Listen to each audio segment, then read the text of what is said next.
Alexander Whitmore stood frozen in the doorway of his own mansion, watching a scene that made his blood run cold. The maid he hired 6 months ago was holding his 3-year-old white kids' triplets, whispering something that made them giggle, and what he saw next would shatter everything he thought he knew about his life. The woman wasn't just playing with them. She was crying. And the children Olivia, Nathan and Sophie were wiping her tears with their tiny hands, calling her something that made his heart stop beating. Don't cry, Mama. Alexander Whitmore hadn't become a billionaire by trusting people.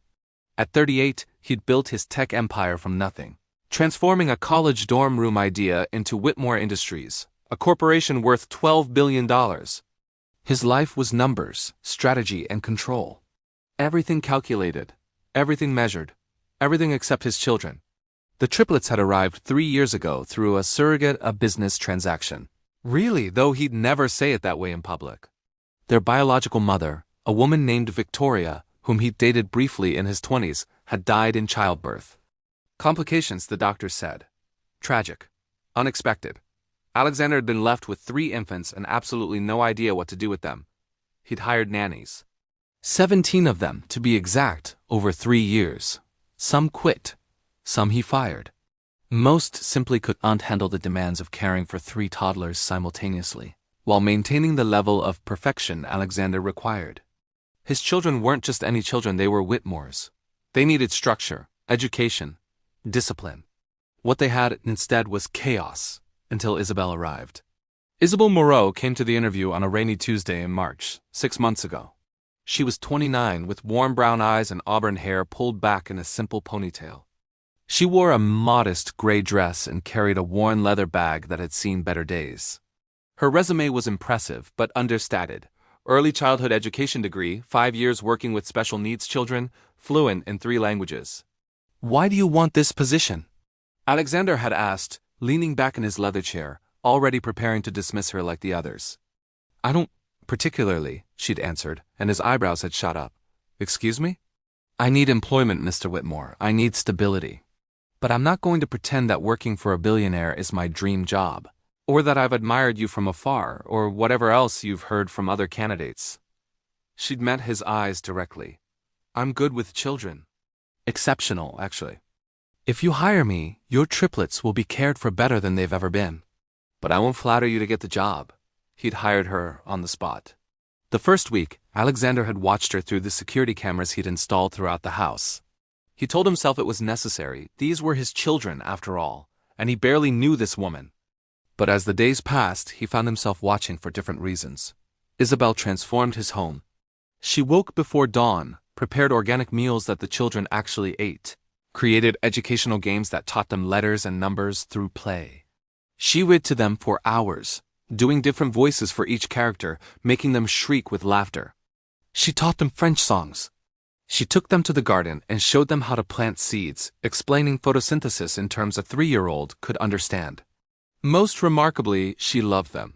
It wasn't in her job description. It wasn't something Alexander had requested or expected. But he could see it in every gesture, the way she brushed Sophie's hair with infinite patience, the way she cheered when Nathan finally mastered tying his shoes, the way she held Olivia during her nightmares, singing softly until the little girl fell back asleep. His children, who had been distant and almost fearful around the parade of previous nannies, bloomed under Isabel's care. They laughed more. They hugged more. They developed personalities distinct from one another. Sophie became the artist, always drawing elaborate pictures that Isabel hung on the refrigerator like treasured masterpieces. Nathan turned into a little engineer, building increasingly complex structures with his blocks while Isabel sat beside him, asking questions that made him think. Olivia, the quietest of the 3, began telling elaborate stories, inspired by the books Isabel read to them every night. Alexander told himself he was pleased purely from a practical standpoint. Happy children meant fewer disruptions to his work schedule. A competent nanny meant he could focus on his business without constant interruptions. But late at night, when he reviewed the security footage, a habit he couldn't seem to break, he saw something else. He saw the family he'd never had. His own childhood had been cold, transactional. His father, Harrison Whitmore, had been a corporate shark who viewed his son as an extension of his legacy rather than a person. His mother had died when Alexander was 7, and his father had remarried within a year to a woman who viewed Alexander as an inconvenience. He'd learned early that love was conditional, affection was weakness, and the only thing he could rely on was his own intelligence and ambition. He'd built his empire with that philosophy. He'd destroyed competitors without hesitation. He'd accumulated wealth that could last 100 lifetimes. But watching Isabel with his children, seeing the pure, uncomplicated joy in their interactions, he felt something he hadn't felt in 30 years. He felt lonely. It started small. Alexander began coming home earlier. Just by an hour at first, then 2. He told himself it was to spend more time with the children, which was true, but he couldn't deny that he timed his arrivals to coincide with their routine with Isabel. Dinner at 6. Bath time at 7. Stories at 8. He started joining them for dinner.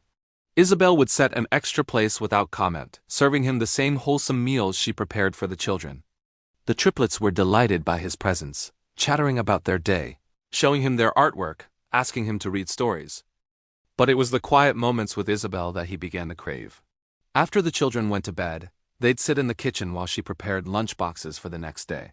They talked about everything: his business challenges, her childhood in a small town in Vermont, philosophy, politics, dreams they'd abandoned and dreams they still held. "Why did you really come to New York?" he asked one evening in June, watching her slice apples into perfect wedges. She paused, her knife hovering over the cutting board. "I was engaged," she said quietly. 2 years ago. We were supposed to get married that summer. What happened?" "He died," she resumed cutting, her movements mechanical. "Car accident. One moment he was driving to pick me up for dinner. The next ... double quotes." She shrugged. "Everything I planned disappeared.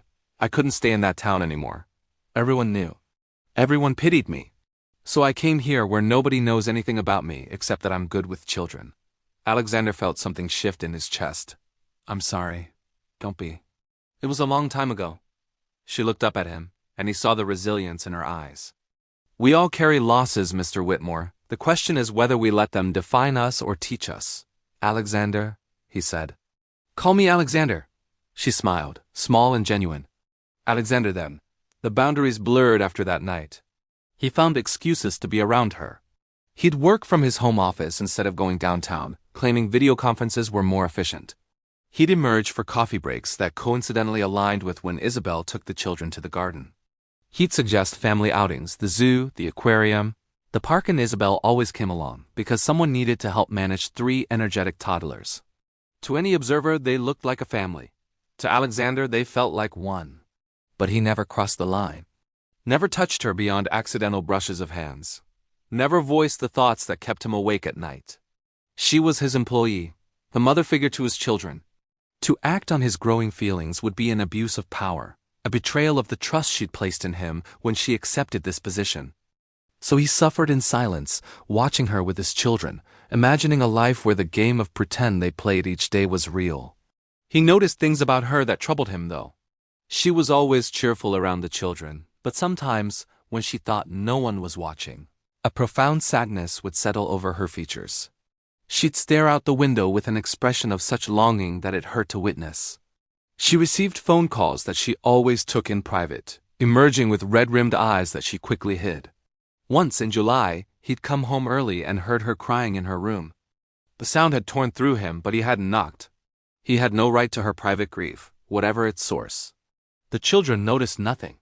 In their world, Isabel was a constant, their sun, their moon, their true north. They ran to her when they woke up. They showed her everything they discovered. They wanted her approval, her attention, her love. And she gave it freely, abundantly, as if she had an infinite supply.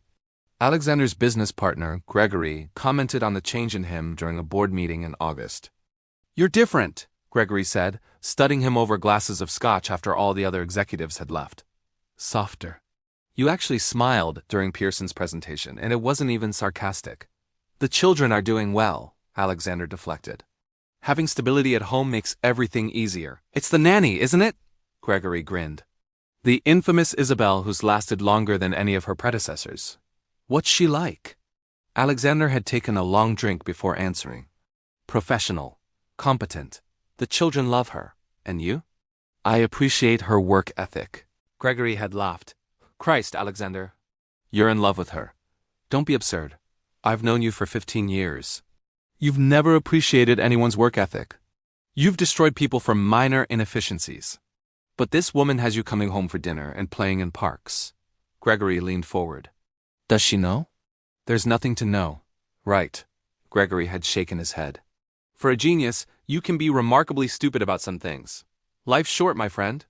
If you feel something, say something. But Alexander wouldn't.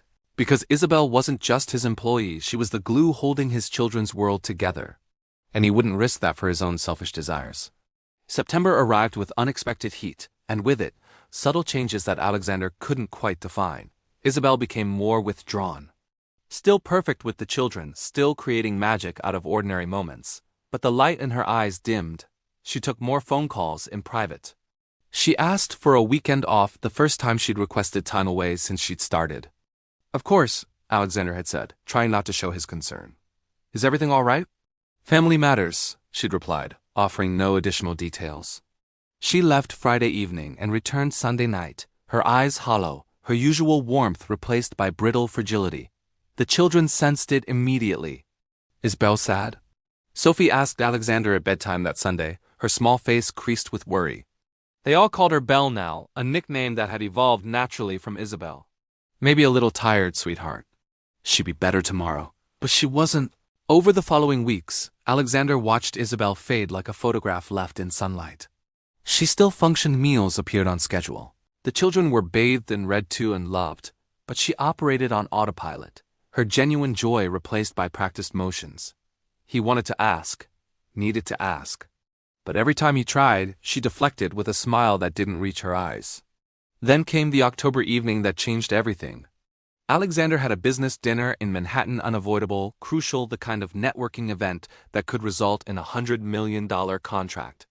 He'd told Isabel he wouldn't be home until after midnight. The dinner ran shorter than expected. By 10 o'clock, Alexander was in his car, fighting the urge to check the security footage on his phone. He trusted Isabel completely. This wasn't about surveillance anymore. It was about ... He didn't finish that thought. He arrived home at 10:30, entering through the garage to avoid waking anyone. The house was dark except for a light in the living room. Probably Isabel reading before bed, he thought, heading toward the stairs. Then he heard it, crying. Not the children, they had distinct cries he'd learned to recognize. This was adult crying, the kind that came from somewhere deep and broken. He followed the sound to the living room and stopped in the doorway. Isabel sat on the couch, hunched over her phone, tears streaming down her face. On her screen, he could see a video playing a young man, smiling at the camera, saying something Alexander couldn't hear. Her fiancé, he realized. The one who died. She must have sensed his presence because she looked up, startling violently. Alexander, I'm sorry, I didn't mean to. She scrambled to turn off the phone, wiping her face roughly.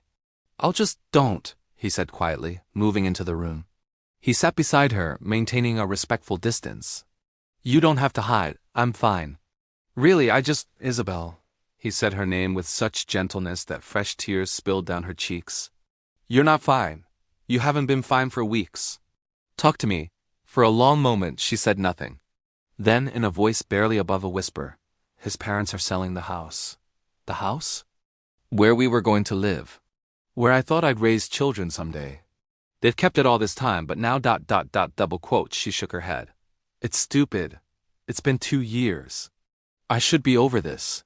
I should have moved on. Grief doesn't work on a schedule. But I've moved on. I'm here. I have a new life. I love those children upstairs more than I thought possible to love anyone else's children. Her voice broke. But sometimes I wake up and I still reach for him. I still plan our wedding in my head. I still imagine the family we'll never have. Alexander did something then that surprised both of them. He pulled her into his arms. She stiffened for a moment, then collapsed against him, sobbing into his shoulder with abandon.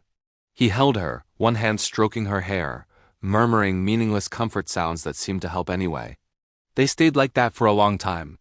When she finally pulled back, her eyes were swollen but clearer. I'm sorry. That was completely inappropriate. It was human, he corrected.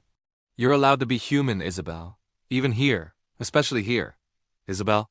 She studied his face, and he saw the moment she recognized something she'd been too grief-blind to see before. Alexander double quotes. I know, he said, because he did. But we don't have to talk about it. Not tonight, maybe not ever. Right now, you needed someone, and I'm someone. That's enough, is it? The question held layers of meaning. He wanted to say no. Wanted to tell her that he'd been falling in love with her for months, that watching her with his children had reawakened parts of himself he'd thought permanently dead, that he lay awake imagining a future where she wasn't his employee but his partner. Instead, he said, for now. She nodded slowly, then stood. I should sleep. Tomorrow is Monday, and the triplets have that playdate at the park. Isabel? She turned back. Whatever you need, he said. Time off, resources, someone to talk to tell me. Please. Her smile was sad but genuine. Thank you. She left, and Alexander sat alone in the dark living room, his shoulder still damp from her tears, his heart pounding with everything unsaid. He'd crossed a line tonight. Not physically, perhaps, but emotionally. He'd let her see his concern, his care. He'd held her, comforted her. He'd let himself be human with her. And God help him, it felt right. 2 weeks after that night, Alexander received a call that would set everything in motion. Mr. Whitmore? This is Cheryl Dawson from Tokyo. His executive assistant's voice was apologetic but firm. The Tanaka deal is falling apart. They're threatening to walk unless you're here in person by Wednesday. Alexander closed his eyes. The Tanaka deal, 3 years of negotiation, worth $800 million. How long? They're saying at least 10 days. Maybe 2 weeks. He thought of the triplets, of Isabel, of the routine they'd established. I'll need to make arrangements. Your flight leaves in 6 hours. I've already packed a bag based on your preferences and had it sent to the jet. Of course she had. Cheryl had been with him for a decade and knew his business always came first. Except now he had children. Children who needed him, even if they had Isabel. He found her in the playroom, building a castle out of blocks with Nathan, while Sophie painted nearby, and Olivia narrated an elaborate story about princesses and dragons. Can we talk? He asked. She looked up, immediately reading his expression. Kids, why don't you play for a few minutes while Belle talks to Daddy? They migrated to the other side of the room, and Isabel stood brushing block dust from her jeans. What's wrong? Tokyo. Emergency. I'm leaving in a few hours, and I'll be gone for at least 10 days. He saw something flash across her face. Disappointment? Fear? But it disappeared too quickly to identify, of course. Don't worry about anything here. We'll be fine. I know you will. You single quotes, double quotes. He trailed off, unsure how to finish. You're everything. You're the reason this house feels like a home. You're the woman I can't stop thinking about. I'm their nanny, she finished for him, her voice neutral. It's my job to take care of them when you're not here. Right. The word tasted bitter. There's a company credit card in the kitchen drawer for any expenses. My lawyer, David Chan, has emergency contact authority if anything serious comes up. And you can call me anytime, day or night. We'll be fine, she repeated. This is what you hired me for. Why did that simple truth hurt so much? He gathered the children, explaining that Daddy had to go on a business trip, but would be back soon. They accepted it with the resilience of 3-year-olds who knew, on some level, that work was what Daddy did. Will Belle stay? Olivia asked, her voice small. Of course, Isabel answered, pulling the little girl into her lap. I'm not going anywhere, sweet girl. We'll have so much fun while Daddy's gone. He'll be jealous when he gets back. Alexander's flight was uneventful, but Tokyo was chaos. The Tanaka deal required 16-hour days of negotiation, translation, cultural navigation. He barely slept. He ate standing up. He existed in conference rooms and hotels, his mind split between complex financial instruments and 3 small faces half a world away. He video-called the children every evening his morning, their night. Isabel would set up the tablet in the living room, and the triplets would fight for space in the screen, talking over each other, showing him drawings and toys and the loose tooth Nathan had discovered. Isabel stayed in frame but quiet, smiling encouragingly at the children, deflecting any questions they directed at her, professional, appropriate. But on the 4th night, after the children had said their goodbyes and run off to brush their teeth, she lingered. How are you holding up? She asked. Exhausted. You? Same. She glanced over her shoulder, then back at the camera. They miss you.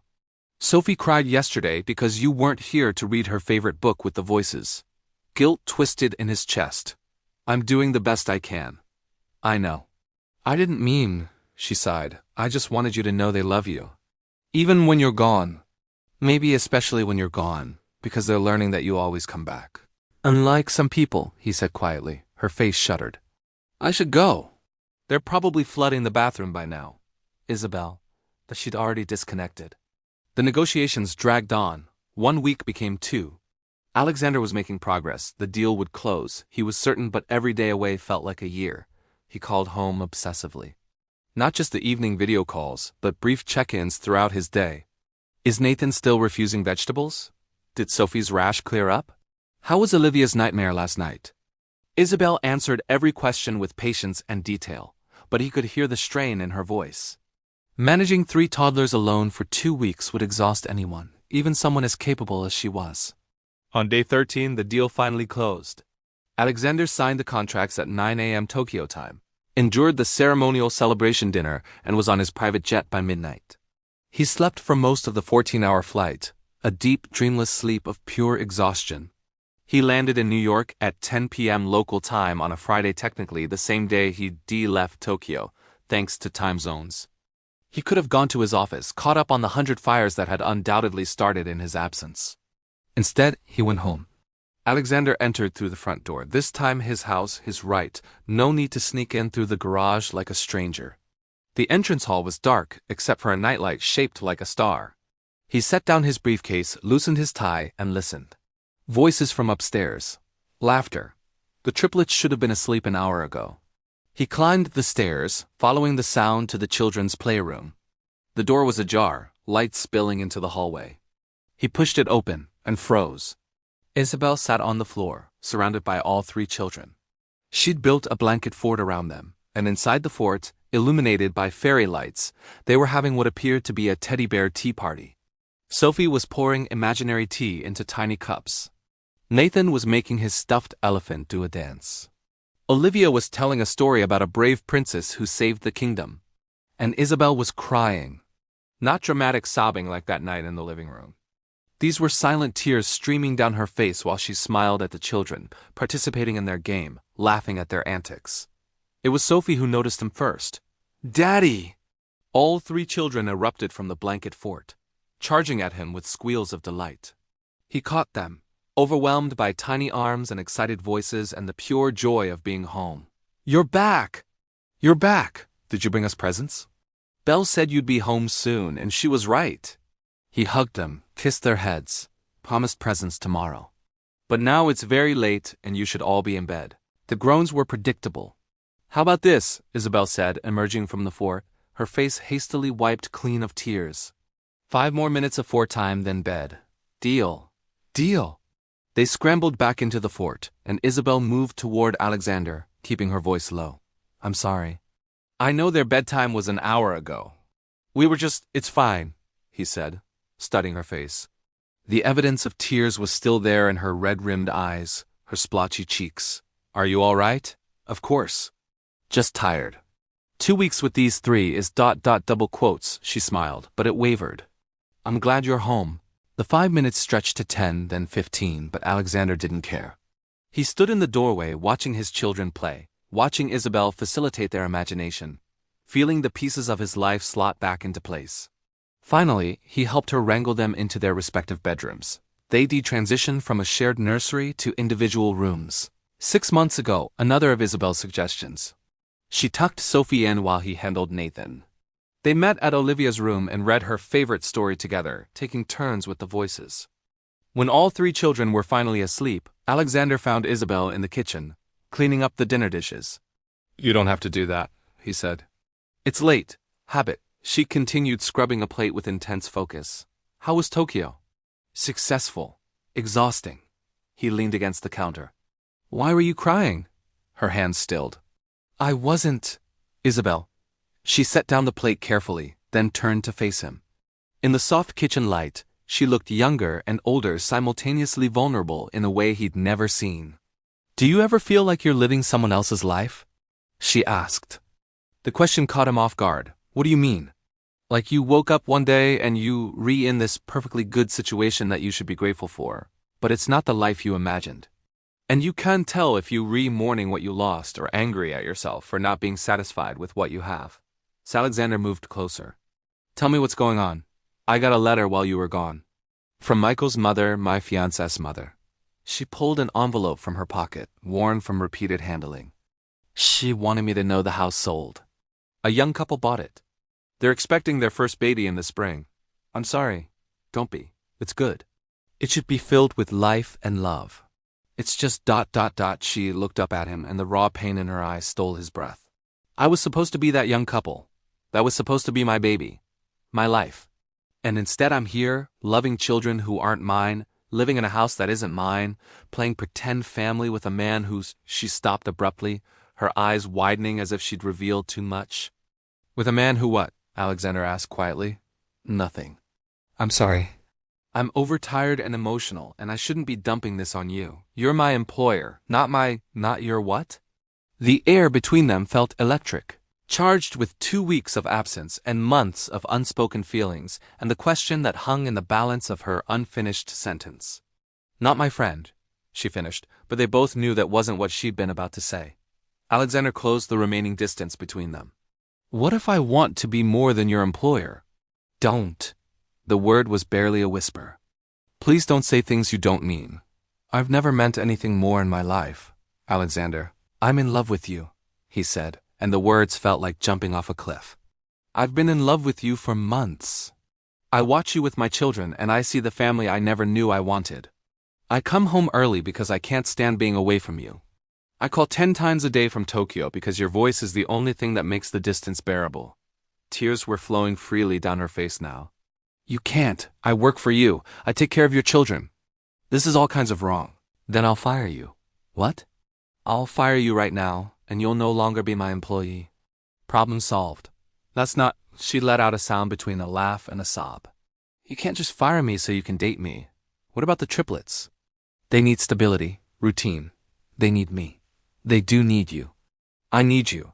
Not as an employee, Isabel, as part of our family. As he didn't get to finish because she kissed him. It was desperate and awkward and perfect. Her hands fisted in his shirt, pulling him closer. His arms wrapped around her waist, lifting her slightly. They kissed like people who'd been drowning and finally found air.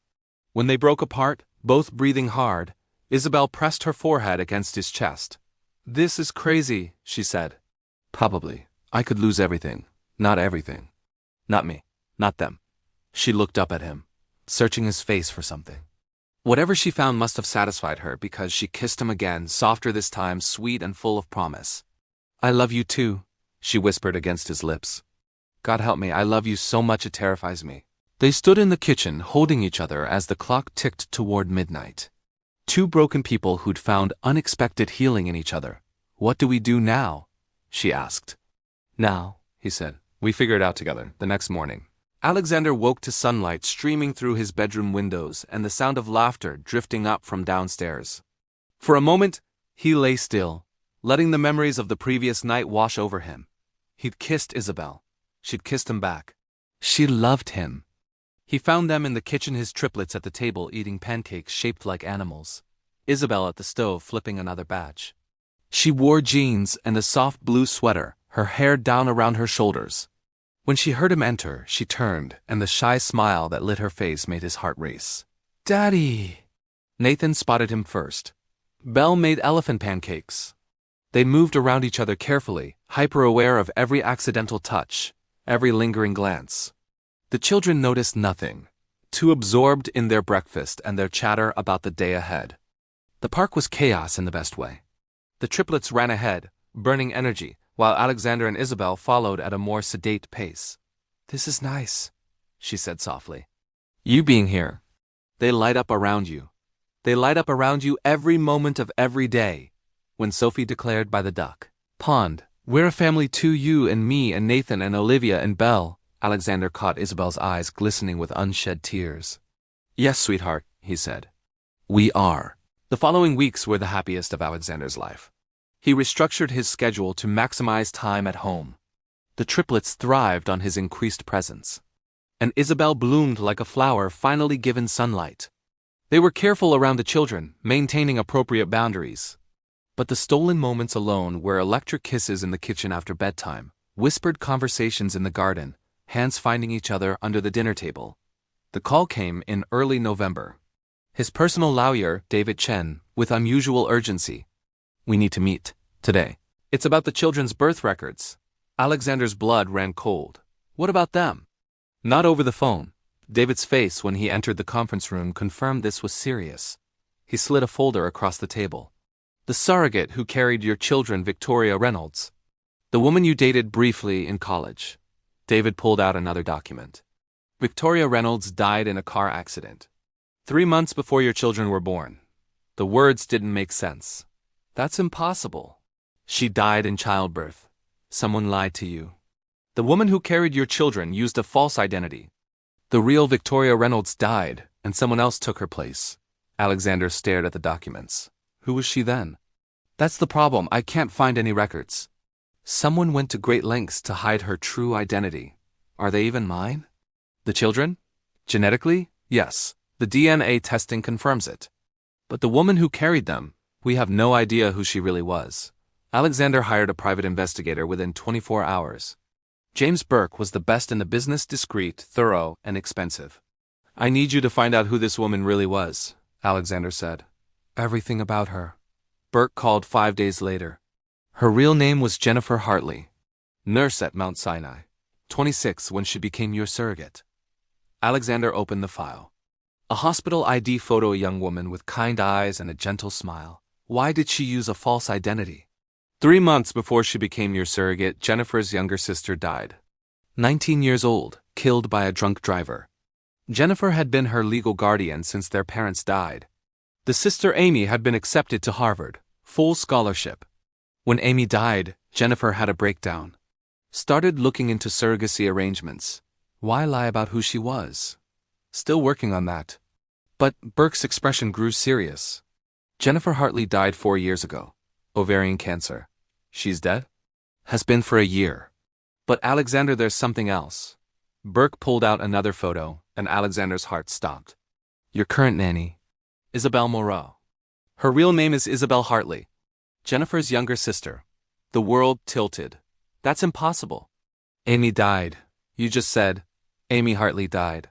But her ID was found at a car accident scene with a burned body. The dental records were falsified. Someone paid to make it look like Amy died. You're saying Isabel is Amy Hartley, Jennifer's sister. She's been lying to you from the beginning." Alexander drove home, unable to process what he'd learned. Isabel was Jennifer's sister. The woman he loved had been lying for 6 months. She knew the truth about the children's birth mother. Why? Why infiltrate his home? Why get close to his children? Through the window, he could see her in the kitchen with the children, laughing. Sophie showing her a drawing.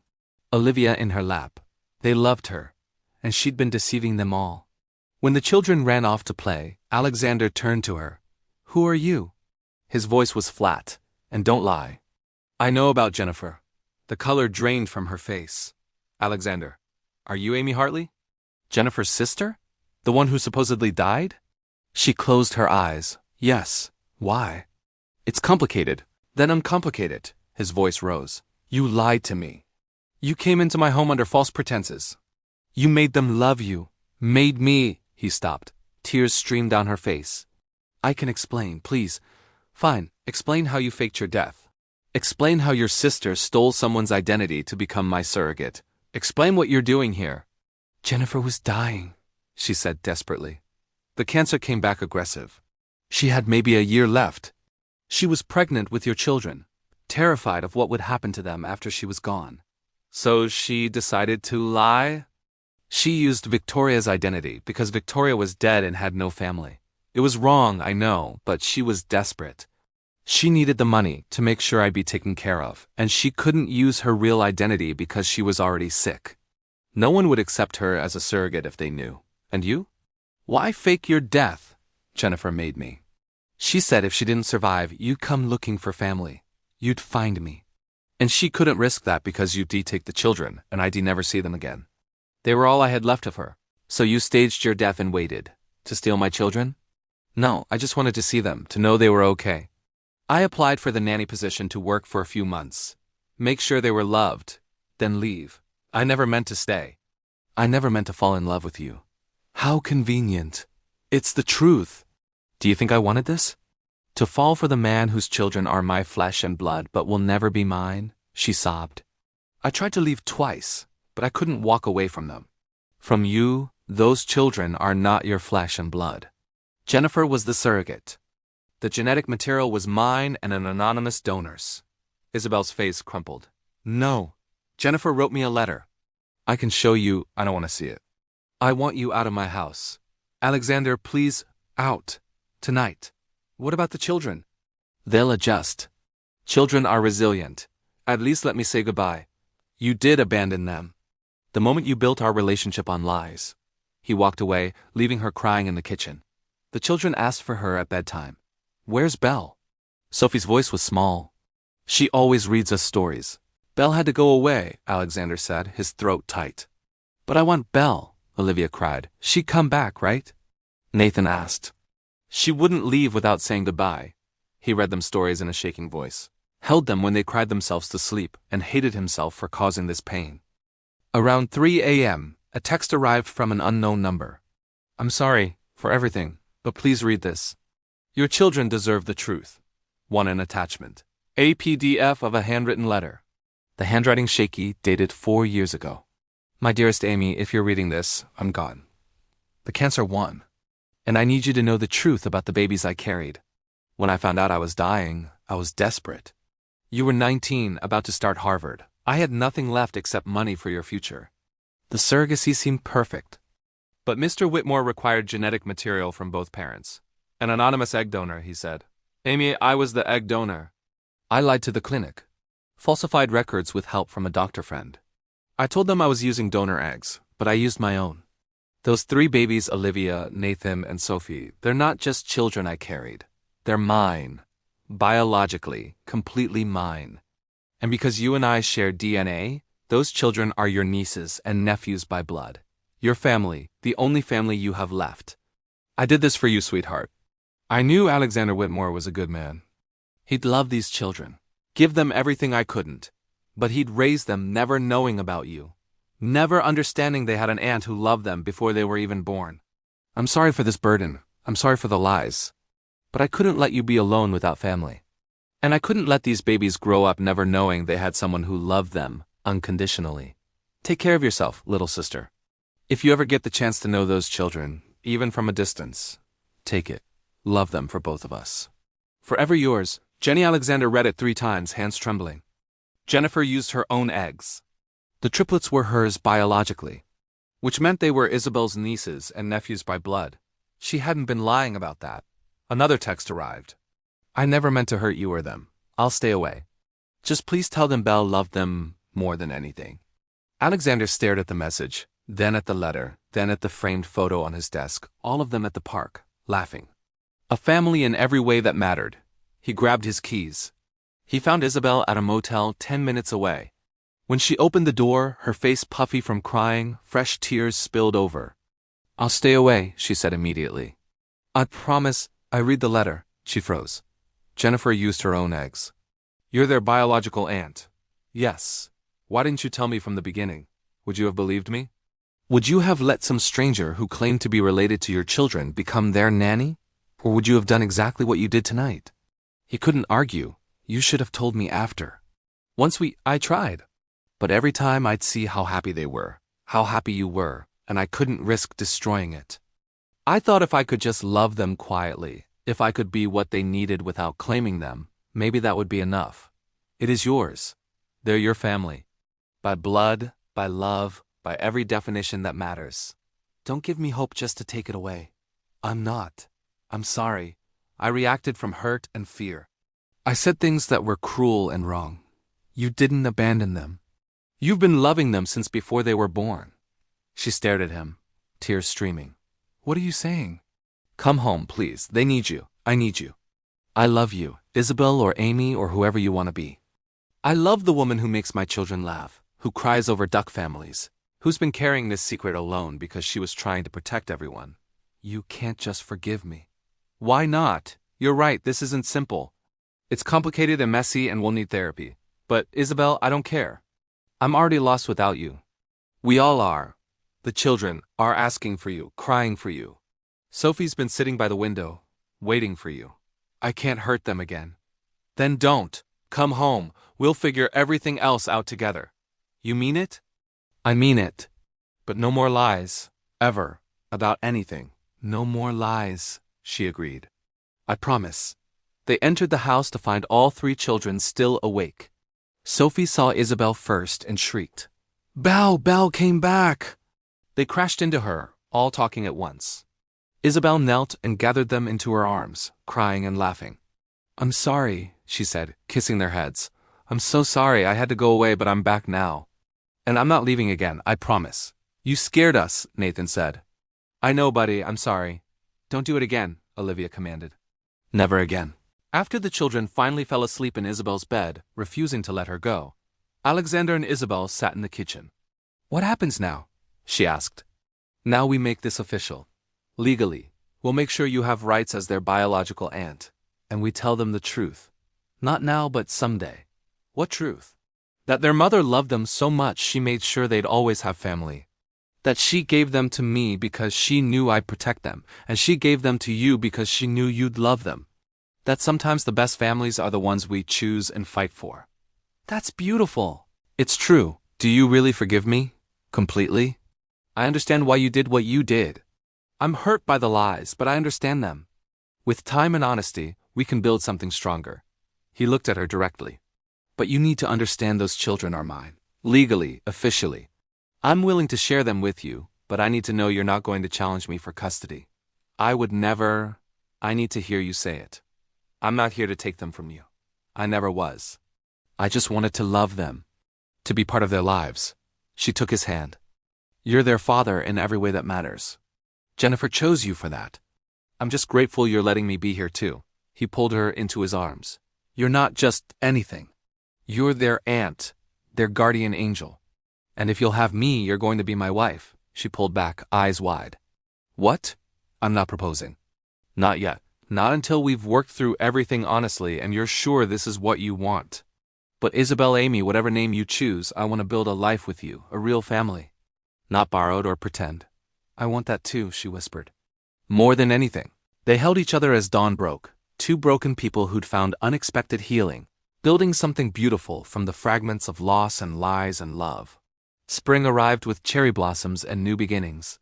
Alexander and Isabel had spent the past 6 months in therapy, both individually and together, working through the trauma, the lies, the complicated grief.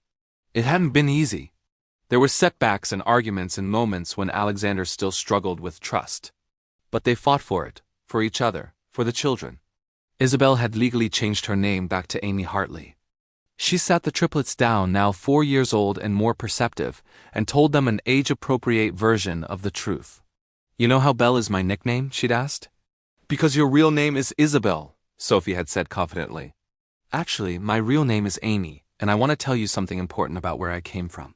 She'd shown them photos of Jennifer. This is my sister Jenny. She loved you very much, even before you were born. She helped bring you into the world, but she got very sick and went to heaven. She asked me to take care of you and make sure you knew you were loved. So you're our aunt? Nathan had asked, processing. Yes, buddy. I'm your Aunt Amy. But I love you like a mom, Olivia had finished. You love us like a mom. Yes, sweet girl. I love you like a mom. Can we still call you Belle? Sophie had asked, ever practical. You can call me whatever feels right to you. They discussed it among themselves and decided on Aunt Belle, a perfect compromise that honored both truth and the relationship they built. The legal paperwork had been complex. Amy's official adoption of the triplets as their aunt and legal guardian, with Alexander retaining primary custody. Their names were legally changed to include Hartley Olivia, Nathan, and Sophie Whitmore Hartley. A family built on truth now, instead of secrets. On a sunny Saturday in May, Alexander took Amy to the park where they'd had that first family outing. The triplets were with his business partner Gregory and his wife, giving them rare time alone. I have something for you, Alexander said, pulling a small box from his pocket. Amy's breath caught. Alexander, 6 months ago I said I wasn't proposing. Not until we'd worked through everything, until you were sure. He opened the box, revealing a simple but stunning diamond ring.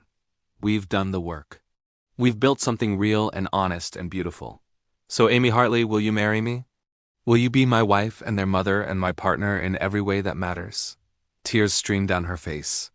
Yes. God, yes. He slipped the ring on her finger and kissed her, a kiss that tasted like promise and future and home. They married 3 months later in the garden of the Whitmore mansion, surrounded by close friends and family.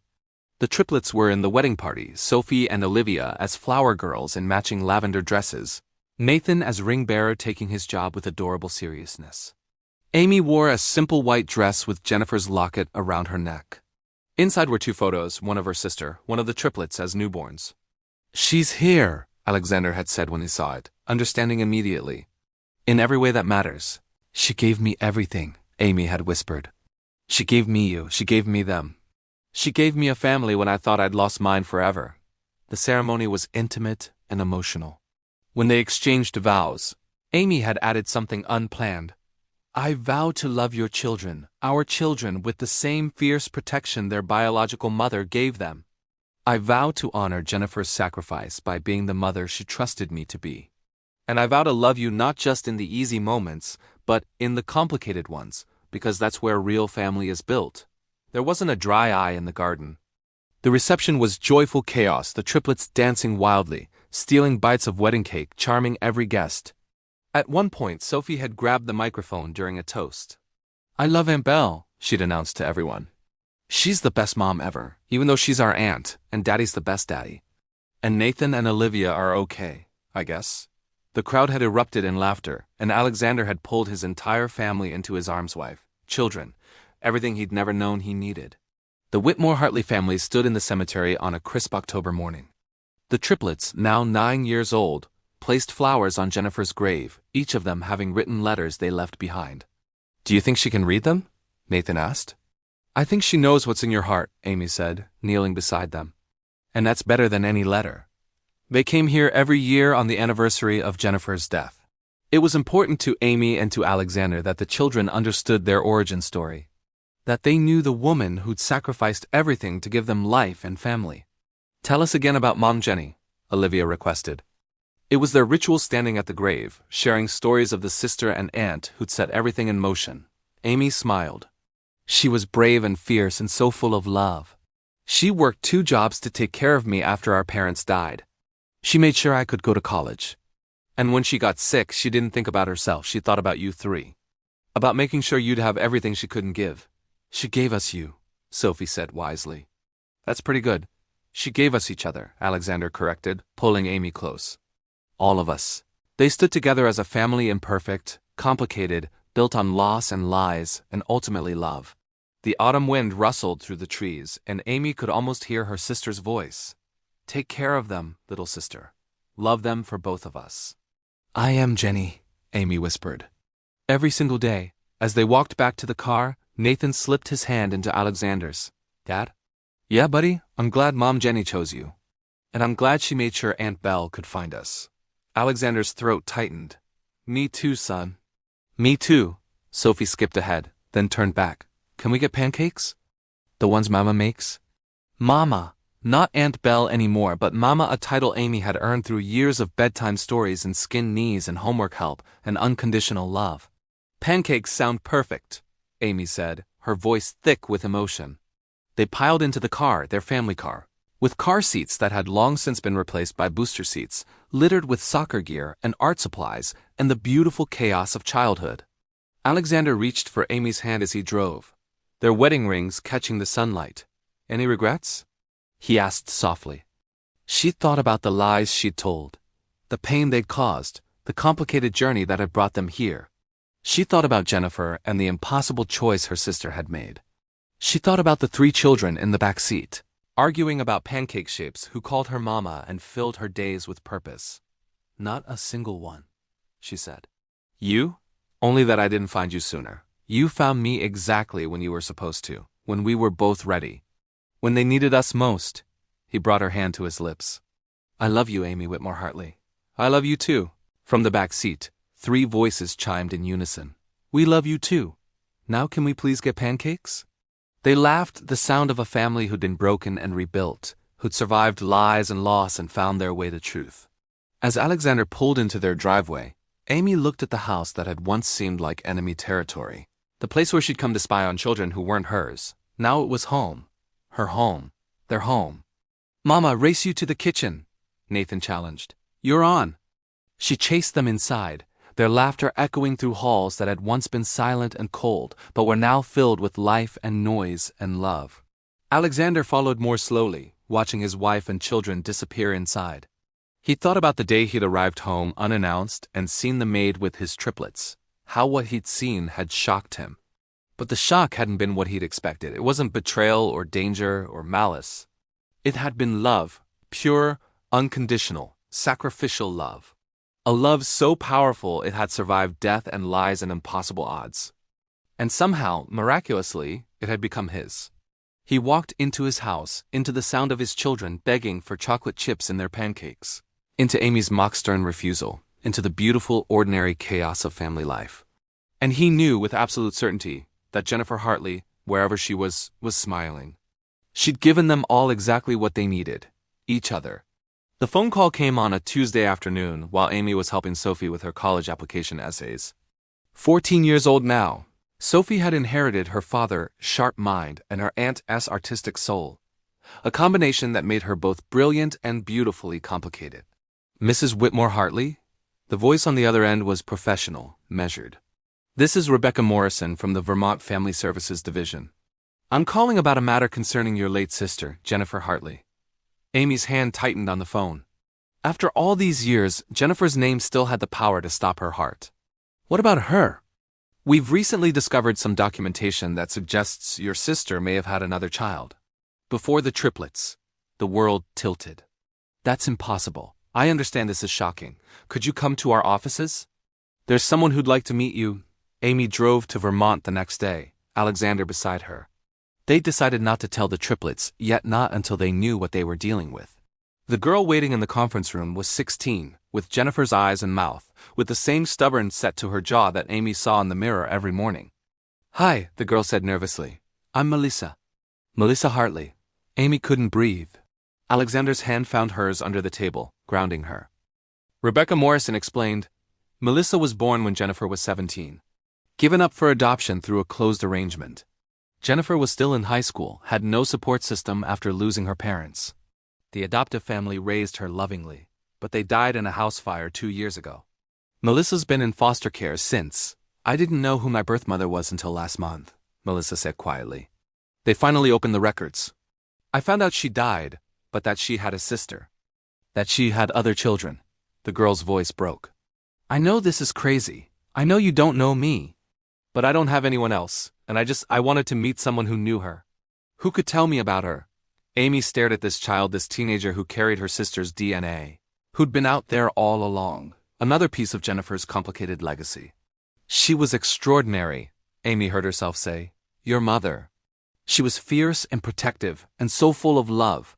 She gave you up because she wanted you to have a better life than she could provide at 17. And then she spent the rest of her life making sure everyone she loved was taken care of." "Even me?" Melissa whispered. "Even though she gave me away?" "Especially you. Because that's what love looks like, sometimes letting go so someone else can hold on." They talked for 3 hours. Melissa showed them photos from her childhood birthday parties, school plays, family vacations with the parents who'd loved her. Amy told stories about Jennifer the sister who'd worked 2 jobs, who'd sang off-key in the shower, who'd made the best chocolate chip cookies in the world. In the car on the way home, Alexander finally spoke. "What are you thinking?" "I'm thinking Jennifer left us one more gift," Amy said. "One more piece of family we didn't know we were missing. The triplets will love her, just like they loved learning about their mother. Just like they love being part of something bigger than themselves. Are you sure?" "This is a lot to take on. A teenager who's been through trauma, Alexander." She turned to face him. "Jennifer gave up her first child so that child could have a family. Then she gave me the triplets so I could have a family. Now the first child needs a family again. How can we not complete the circle?" He studied her face for a long moment, then smiled, that soft smile reserved only for her. "When did you become so wise?" "I learned from my sister. And from you." They told the triplets that night over dinner. Nathan, the engineer, immediately wanted to know logistics. Olivia, the empath, worried about how Melissa was feeling. Sophie, The artist started designing a welcome poster before they'd even finished explaining. So we're getting a sister? Sophie asked. A real sister? If she wants to be part of our family, Amy confirmed.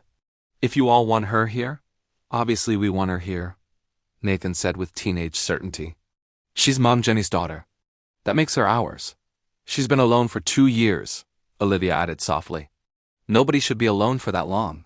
Alexander looked at Amy across the table, and she saw in his eyes the same wonder she felt, at how these children, now teenagers, had learned to love expansively, to embrace complication, to understand that family wasn't about blood or law, but about choice and commitment.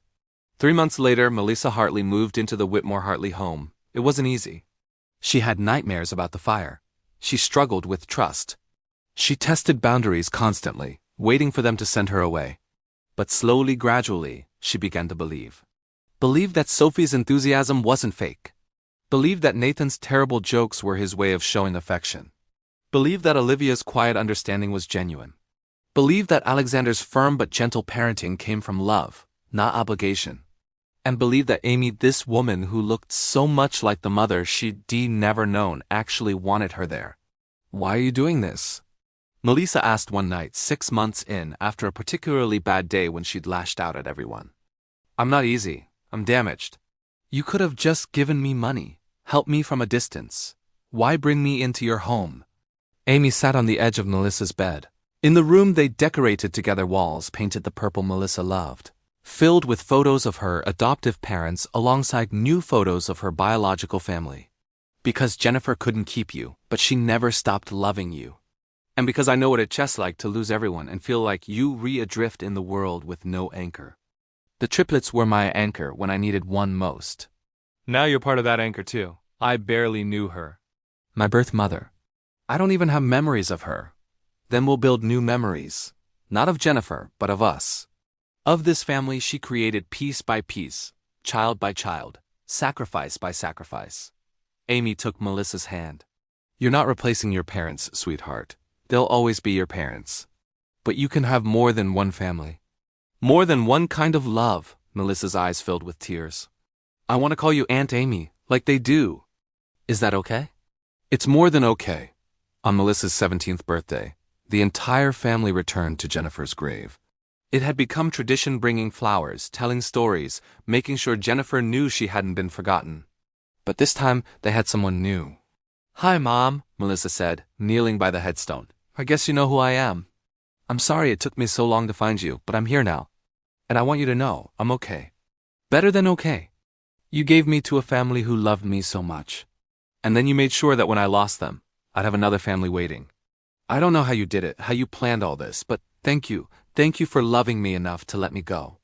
And thank you for loving Aunt Amy enough to give her a family. Because now she's giving one to me.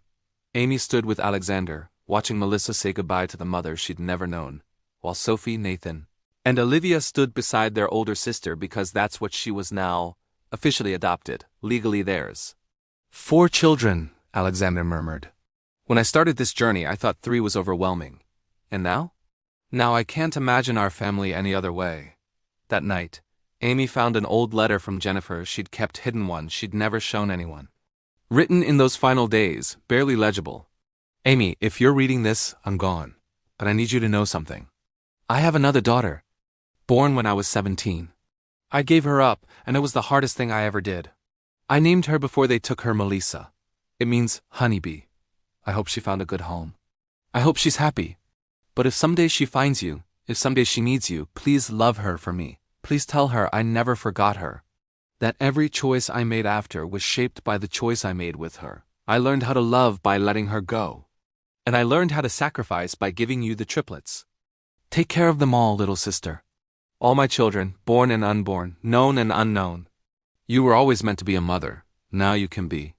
Amy read the letter 3 times, tears streaming down her face. Jennifer had known. Somehow, impossibly, she'd known that Melissa would find them. That the circle would complete itself. Mama? Sophie appeared in the doorway. You okay? Yeah, sweet girl. I'm perfect. Melissa's teaching Nathan and Olivia to play poker. Dad's pretending he doesn't know they're gambling with his M and Ms. Want to join? Amy looked at the letter one more time, then carefully folded it and placed it in the box with all of Jennifer's mementos. Someday when Melissa was ready, she'd give it to her, proof that she'd been loved from the beginning, even in absence. Absolutely, Amy said, taking Sophie's hand. Let's go. They walked downstairs together, toward the sound of laughter and mock-serious poker negotiations. Toward the family that had been built from loss and lies and ultimately love. Jennifer Hartley had given birth to 4 children. She'd kept none of them. But through Amy, through Alexander, through the choice to love despite impossibility, all 4 had found their way home. Some families are born. Some are made. The best ones are both.